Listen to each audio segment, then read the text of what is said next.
프로그램은 사실은 김정은 선생과 김진국 이 자체 발광 소나타라는 제목으로 발광 소나타를 여러분과 같이 오늘 7회째죠.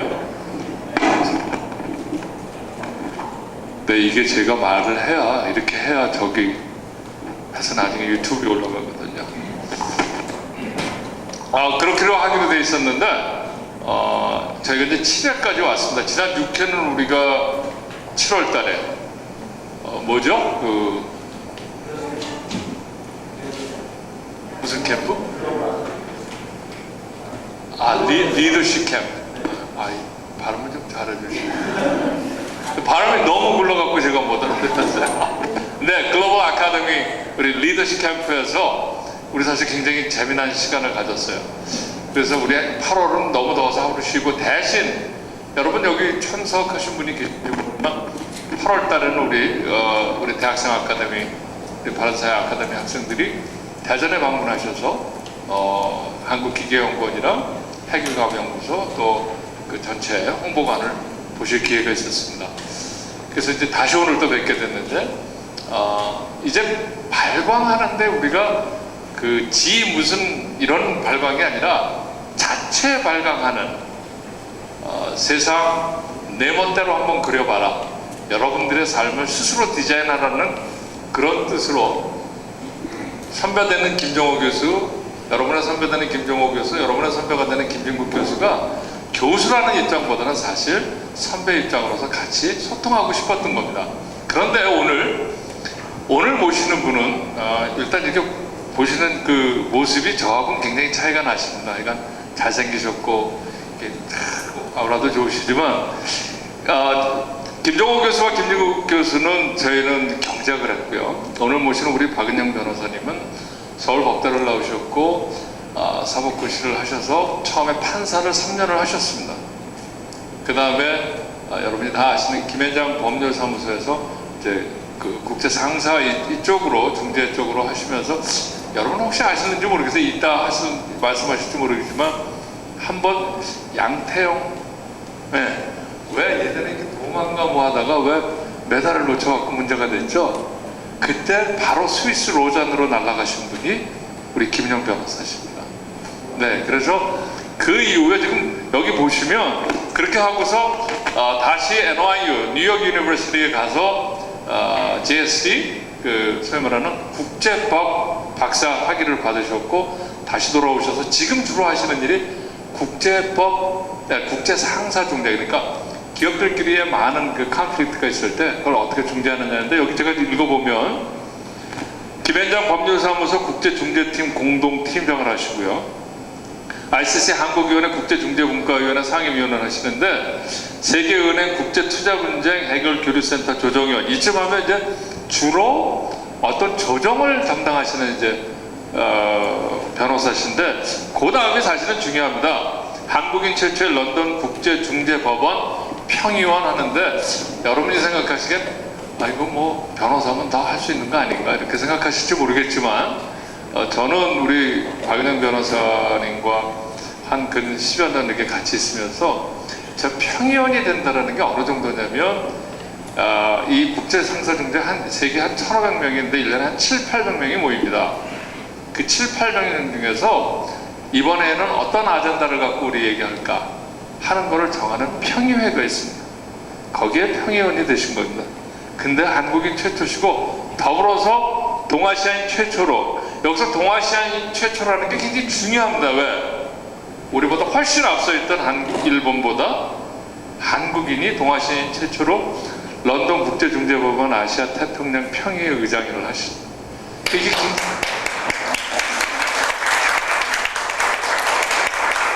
이렇게 막 설명하니까 무슨 마치 조금 있다가 네, 국회의원 출마하는 저 박은영입니다 뭐 이렇게 나올 것 같아요. 그런 거하고는 전혀 관계없습니다. 근데 이렇게 하시다 보니까 또 국제변호사협회가 있는데 이게 아시아의 아시아 경제 규모가 굉장히 커졌잖아요. 예전에는 일본만 있다가 중국이 해서 2위 중국, 3위 일본, 그 다음에 한국도 전 세계에서 한 13, 14위 정도 하니까 아시아의 규모가 훨씬 커진 겁니다. 그러다 보니까 아시아의 파트너가 필요한데 누가 제일 좋을까? 자기네들과 통하면서 그러면서 그 또 아시아를 대표할 수 있는 일.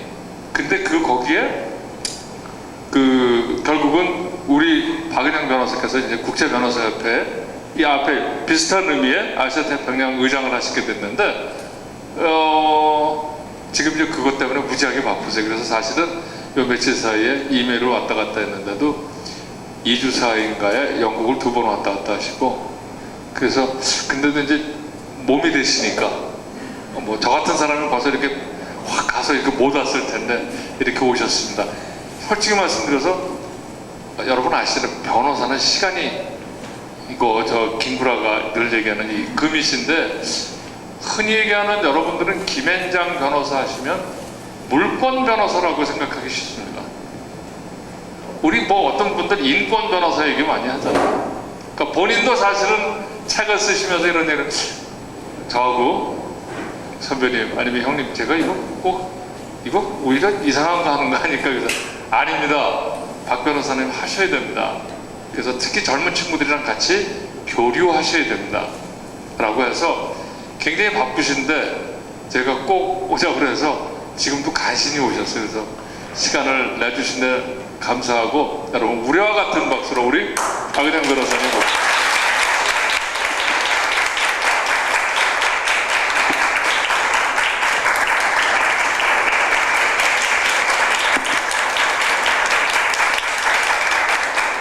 너무 차이나다. 내가 들어올 때는 뭐 박수도 안 치고 말이야. 그렇게 사는 거 아니에요. 네, 다음에 저한테도 박수 주세요. 네, 박은영 변호사님.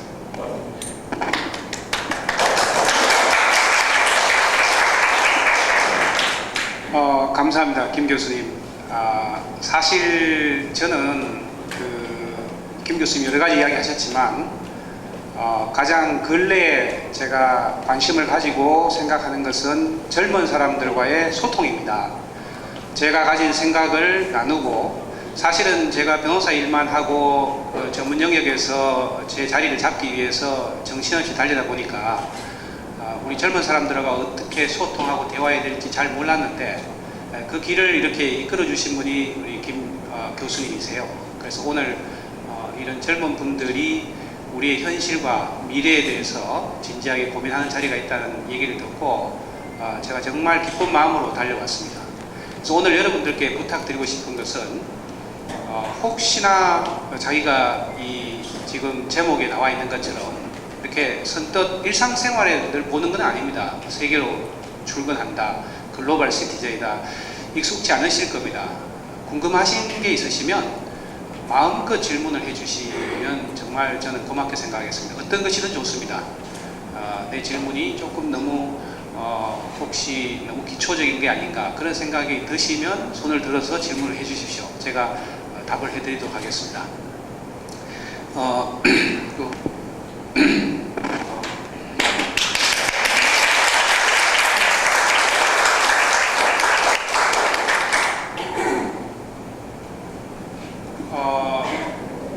우리가 지금 생각하는 세계란 것은 무엇인가에 대해서 각자의 영역이 있을 겁니다. 아마 아주 자기가 사는 동네도 하나의 자기의 세계죠.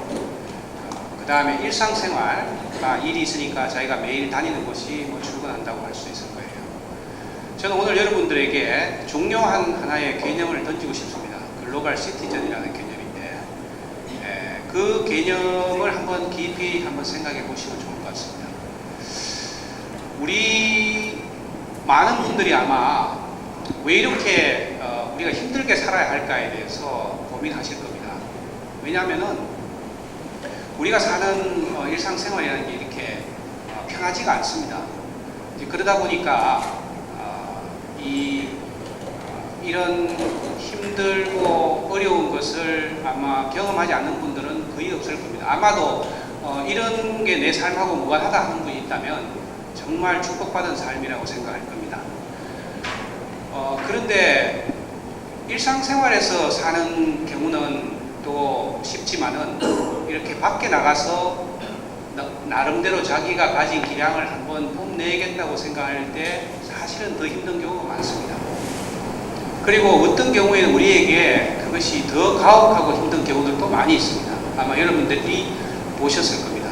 이 펜싱이라는 것은 서구 유럽에서 시작되었기 때문에 결코 만만히 할 수 있는 것이 아니고, 또 어떤 경우에는 기준이 이렇게 여러분 보신 것처럼 어떤 사람에게는 1초가 길게 가서 자기가 가진 기량을 마음껏 발휘하지 못한 경우들이 많이 있습니다. 저는 2004년 아테네 올림픽 때 이 양태현 선수를 스포츠 중재재판에서 대리했는데요. 폴햄 선수의 기량은 훨씬 모자랐고 양태현 선수가 훨씬 나았습니다만, 문제는 양 선수가 잘못한 게 아니고 당시에 콜롬비아와 스페인 심판이 점수 계산을 잘못하는 바람에 양 선수가 동메달을 받았습니다. 나중에 이것을 알게 된 코치가 이의를 제기했을 때는 이미 폴햄 선수가 금메달을 받은 이후였습니다. 급히 개막전 날 저에게 전화가 왔습니다. 이걸 도와줄 수 있느냐. 국제 스포츠에 혹시 문제가 생기면 어떻게 하냐면 스위스 로잔에 있는 스포츠 중재재판소라는 것이 있습니다. Court for Arbitration of Sports 이렇게 해가지고 Court of Arbitration for Sports라고 해서 올림픽이나 월드컵이나 이런 메이저 그 경우는 전부 다 이 스포츠 중재로 해결하게 됩니다. 그래서 이것을 바로 제기하지 않으면은 이걸 어떻게 할 수 없기 때문에 스포츠 중재재판에서 저희가 대리를 했는데 아이스하게도 금메달을 찾아오지는 못했습니다. 그 이유는 뭐냐면 이의 제기를 못했다는 겁니다.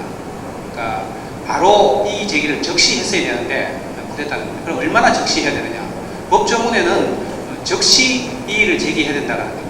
양 선수가 맨 끝에 했고 바로 점수 계산에 들어가서 폴햄 선수가 금메달을 받았기 때문에 그 25분이 걸렸는데 메달 세레모니가 지나고 나서 했기 때문에 안 된다는 것입니다. 근데 그것은 정말 복에 따라서 사실은 코에 걸면 코걸이, 귀에 걸면 귀걸이 아니냐라는 생각이 들 수가 있습니다.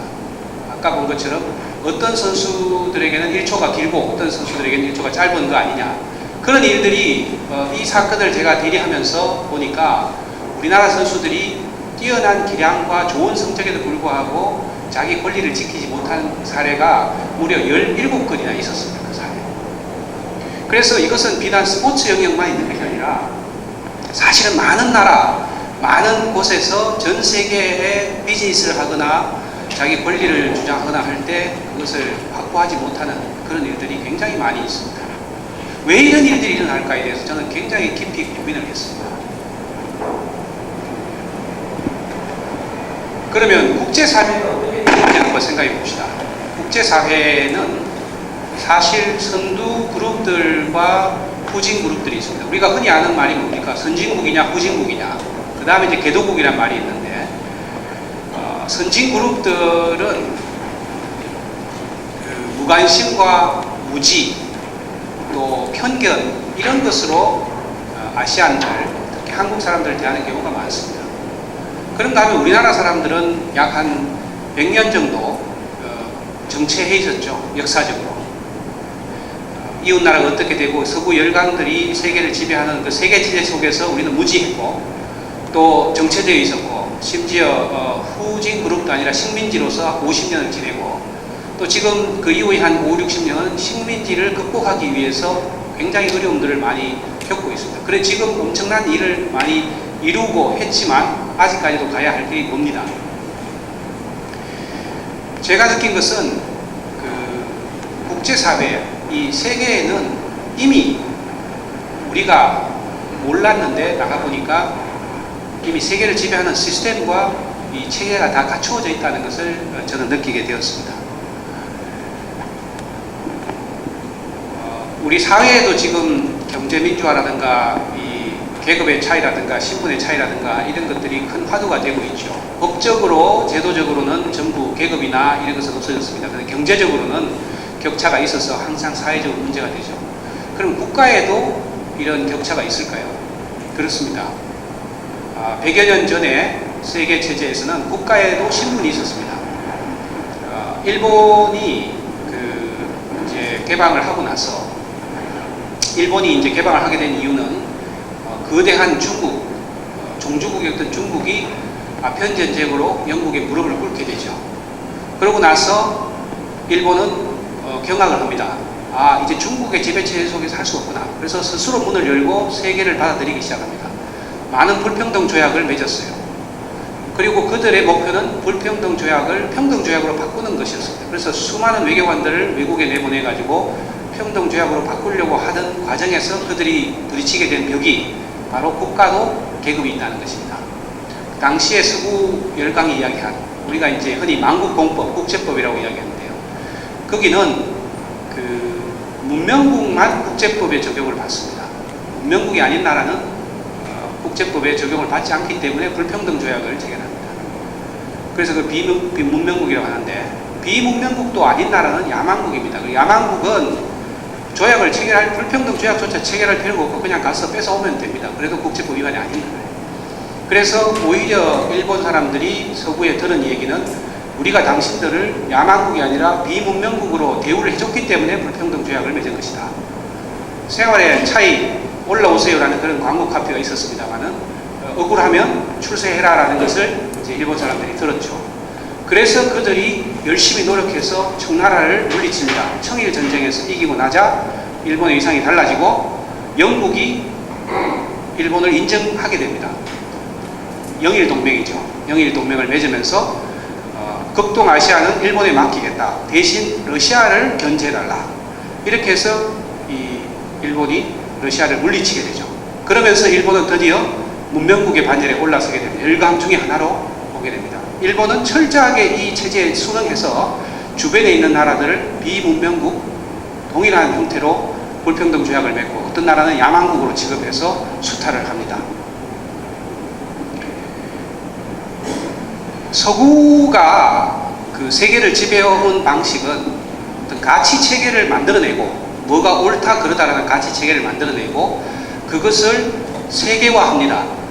그리고 그 세계화를 어떤 식으로 그 확립을 하냐면은 힘으로 그것을 확립을 합니다. 아편을 중국에 팔자 중국이 그것을 거부했습니다. 그러니까 거기에 대해서 이 영국이 통상의 자유의 침해다라는 그 가치의 충돌이 일어납니다. 그래서 중국은 아편을 금지시키는 법률이 있었는데 결국 영국이 힘으로 그걸 제압을 하니까 결국 중국은 아편을 금지시키는 법을 폐지하게 됩니다. 그래서 이런 것들이 결국은 서구가 지금까지 세계를 지배해오던 방식이었습니다. 일본은 이런 체제에 빨리 적응하고 순응함으로써 단기간 내에 세계의 강자 중에 하나가 되었죠. 제가 국제사회에 국제법을 하고 국제사회에 나가서 우리 기업들을 대리해서 변론을 하고 할 때마다 느끼게 되는 격은 이건 정말 그들만의 리그가 아닌가 이런 생각을 하게 되는 것입니다. 어떻게 그럼 이걸 이겨낼 수 있을 것인가에 대해서 저는 굉장히 고민을 하게 되었습니다. 이미 세계에는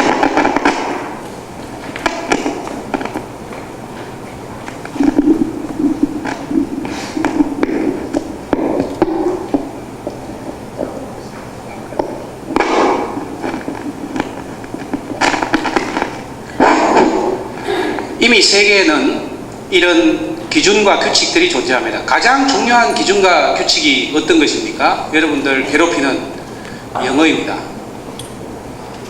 아무리 우리가 훌륭하게 연구를 하고 공부를 잘하고 발표를 하고 해도 영어로 그들에게 납득을 시키지 못하면 우리는 존재가 없는 것입니다. 노벨상, 노벨문학상 왜 못 받습니까? 영어로 평가하는 사람들에게 알려지지 않았기 때문에 그렇습니다. 우리 법률도 아무리 최고의 법률가들이 한국에서 연구를 하고 판례를 해도 영어로 연결되지 않는 이상은 그 존재 가치를 인정받지 못하는 것입니다. 또 중요한 상품을 만들고 제품을 만들었는데 그것을 특허로 내지 않으면 권리를 인정받지 못하는 것입니다.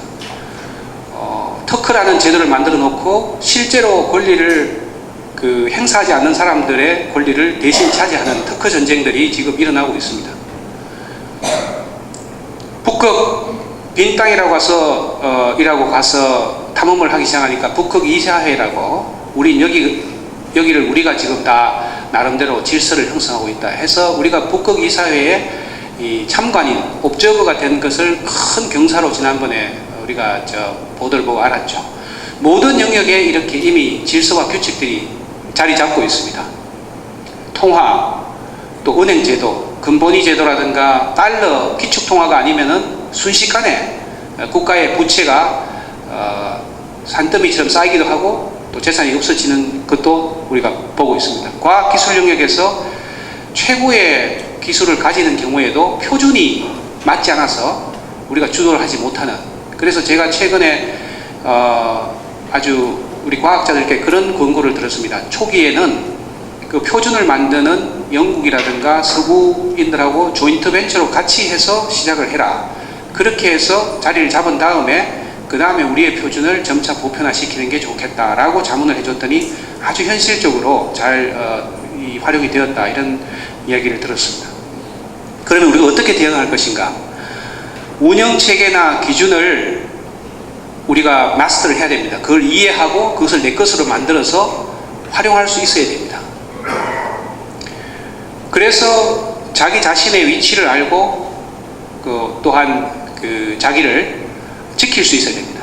그러지 않으면은 이 세계체제 속에서 자기를 지킨다는 것이 어려울 수가 있습니다. 아까 우리가 신보람 선수라든가 양태형 선수 사건처럼 그렇게 심판이 잘못했을 때 즉시 이의를 할 수 있는 그런 제도를 선수와 코치와 운영진이 알았더라면 금메달을 뺏기지 않았겠죠. 이런 일들은 비즈니스 영역이라든가 정치나 외교 영역에 얼마든지 일어날 수 있는 것들입니다.